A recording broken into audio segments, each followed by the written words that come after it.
வணக்கம். நான் ஸ்ரீரங்கம் ரவி உங்களோட பேசிகிட்ருக்கேன். இது ஒரு முக்கியமான நிகழ்வு. அதாவது என்னென்னா, வருஷத்துக்கு ஒரு முறை நிகழக்கூடிய குரு பெயர்ச்சி. எப்போவுமே இந்த பயிற்சிகளில் 3 பயிற்சிகளுக்கு இம்பார்ட்டன்ஸ் உண்டு. ஒன்று குரு பயிற்சி, இன்னொன்று சனி பயிற்சி, இன்னொன்று இந்த ராகு கேது பயிற்சிகள். இதில் குரு பயிற்சிங்கிறதுக்கு சுபமான ஒரு விஷயம். ஏன்னா ஒரு பிளானட்லேயே 100% சுபமானவர் குரு. இவர் மேஷ ராசியிலிருந்து ரிஷப ராசிக்கு பயிற்சியாவது 1ஆம் தேதி, மே 1ஆம் தேதி பயிற்சியாகிறார். இவர் இருக்கக்கூடிய காலம் கிட்டத்தட்ட மே மாதம் 14ஆம் தேதி 2025 அது வரைக்கும் அவரை அந்த ரிஷபராசியில் சஞ்சாரம். இப்போது இதில் முக்கியமாக நம்ம என்ன பார்க்குறோன்னா, இந்த வாட்டி குரு மிக வேகமாக நகர்ந்து 1 டிகிரிலேருந்து 27 டிகிரிக்கு கிட்டத்தட்ட 9ஆம் தேதி அக்டோபருக்குள்ளே நகர்றார்.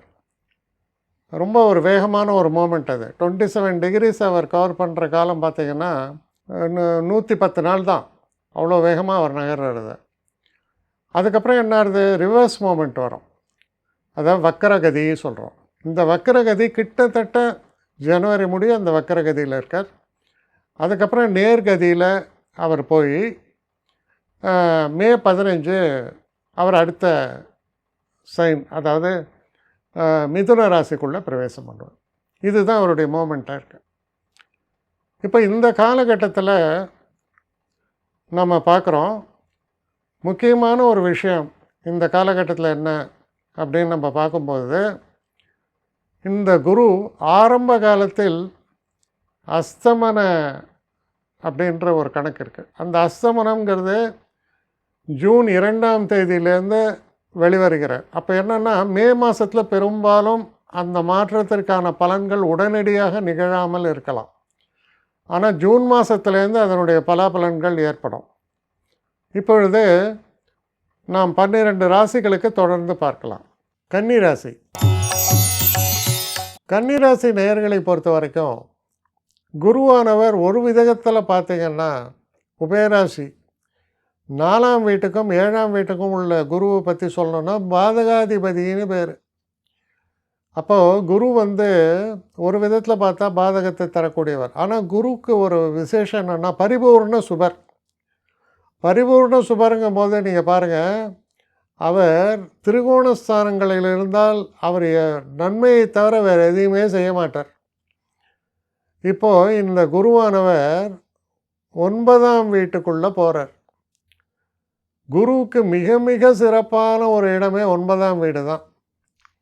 9ஆம் வீடு என்பது அதிர்ஷ்டத்தை தரக்கூடிய இடம், தெய்வ கடாட்சத்தை தரக்கூடிய இடம், வம்ச விருத்தியை தரக்கூடிய இடம், சகலவிதமான நன்மைகளையும் தரக்கூடிய ஒரு இடத்துல சகலவித நன்மைகளையும் தரவல்ல குரு போகிறார் அப்படின்னு சொன்னால் உங்களுக்கு நெகட்டிவாக எந்த பலனுமே நடப்பதற்கான வாய்ப்பே கிடையாது. அவ்வளோ நன்மை இது. குரு பார்க்கக்கூடிய இடம் 9ஆம் இடத்துக்கு ஃபஸ்ட்டு போகிறார். அப்படின்னா தடைப்பட்ட திருமணங்கள்லாம் நடக்கும். ரொம்ப நாளாக குழந்தை பாக்கியம் இல்லை, குழந்தை பிறக்கும். உங்கள் ஃபேமிலியில் நீங்கள் வயசானவராக இருந்தால் பேர குழந்தைகளை பார்க்கலாம். வெளிநாடு பயணங்கள், அதுக்கப்புறம் க்ஷேத்திரங்களுக்கெல்லாம் போயிட்டு வரதுக்கான தன்மை, சொசைட்டியில் ஒரு பெரிய ஆள், ஒரு பெரிய மனிதர் என்று மற்றவர்கள்லாம் உங்களை புகழக்கூடிய ஒரு தன்மையை நீங்கள் அடையக்கூடிய காலம். படிக்கக்கூடிய மாணவர்களுக்கு அவங்க ட்ரீம் கோர்ஸ் அப்படின்னு நினைக்கிறதெல்லாம் சேரும். இவ்வளவு நன்மைகளை அடிக்கின்றே போகலாம். அவ்வளோ சிறப்புகள் வாய்ந்தது. இவர் பார்க்கக்கூடிய இடத்த பாருங்கள், உங்கள் ராசியை பார்க்குறார். அப்போ ஹெல்த்துக்கு ரொம்ப நல்லது. செல்ஃப் கான்ஃபிடென்ஸ் நல்லா இருக்குது, தைரியம் இருக்குது, தன்னம்பிக்கை இருக்குது, எல்லாமே இருக்குது. ஏன்னா உங்கள் ராசியை பார்க்குறார். அதுக்கப்புறம் ஒரு 3ஆம் வீட்டை பார்க்குறார். 3ஆம் வீடுனா தைரியம், கம்யூனிகேஷன், எல்லாத்தை பற்றியும் பேசுகிறது. அப்போ குரு 3ஆம் இடத்தை பார்க்கும்பொழுது உங்களுடைய மூவ்ஸ் எல்லாம் ரொம்ப இன்டெலிஜெண்ட்டாக இருக்கும். 5ஆம் இடத்தை பார்க்கிறார். 5 என்பது பதவி, புகழ், பெருமை எல்லாத்தை பற்றியும் பேசுகிற இடம் 5ஆம் இடம். அப்போது பதவிகள் தேடி வரும்.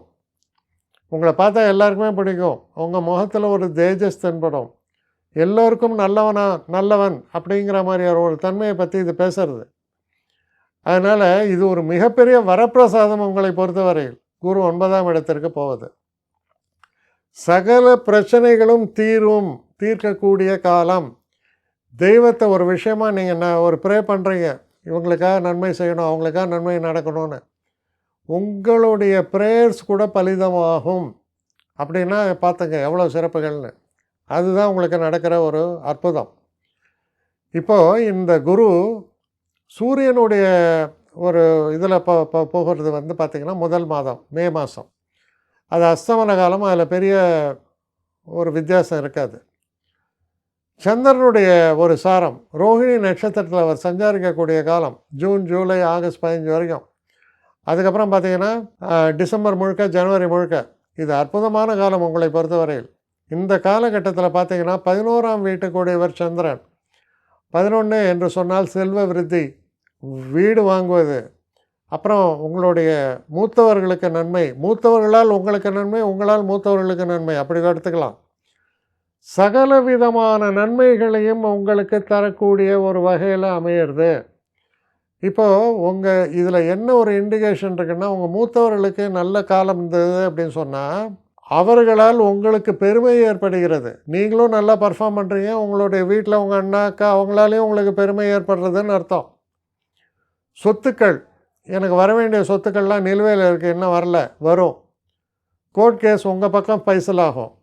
இவ்வளோ நன்மைகளை இந்த மாதங்கள் உங்களுக்கு குறிப்பிடுகிறது. செவ்வாயினுடைய சாரம் என்ன அப்படின்னு நம்ம பார்த்தோம்னா, செப்டம்பர் மாதம், அக்டோபர் மாதம், நவம்பர் மாதம், இது செவ்வாயினுடைய சாரத்தில் போகிறது. அதுக்கப்புறம் பார்த்திங்கன்னா செவ்வாயோட இன்னொரு சாரத்தில் எப்போ வருதுன்னா திரும்ப மார்ச், ஏப்ரல், மே 15 வரைக்கும்.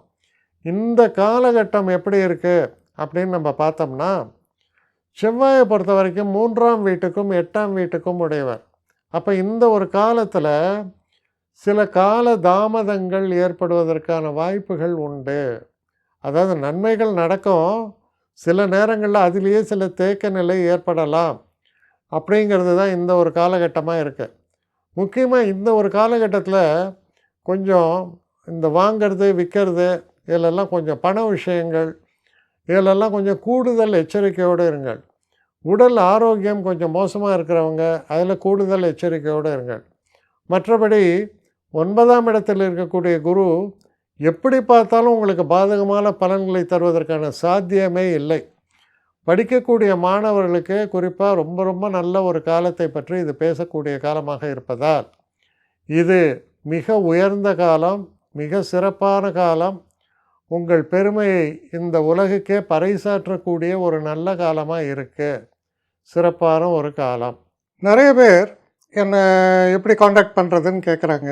ஸ்ரீரங்கம் ரவி 1ன்னா ONE போடக்கூடாது, ஸ்ரீரங்கம் ரவி 1ஆம் number. So Srirangam Ravi 1@gmail.com. இந்த அட்ரஸ்க்கு எனக்கு என்ன மெயில் அனுப்பணுமோ உங்களுடைய குவரிஸ் அனுப்புங்க. ஆனால் இதில் முக்கியமான ஒரு விஷயம் என்னென்னா, இந்த குவரிஸ் ஒன்லி ஃபார் அப்பாயின்மெண்ட்ஸுக்கான கட்டணமும் உண்டு. உங்களுடைய பிரச்சனைகளில் நான் கவனமாக பார்த்து உங்களுக்கு நான் இது பண்ணுறேன், பேசுகிறேன் உங்களோட.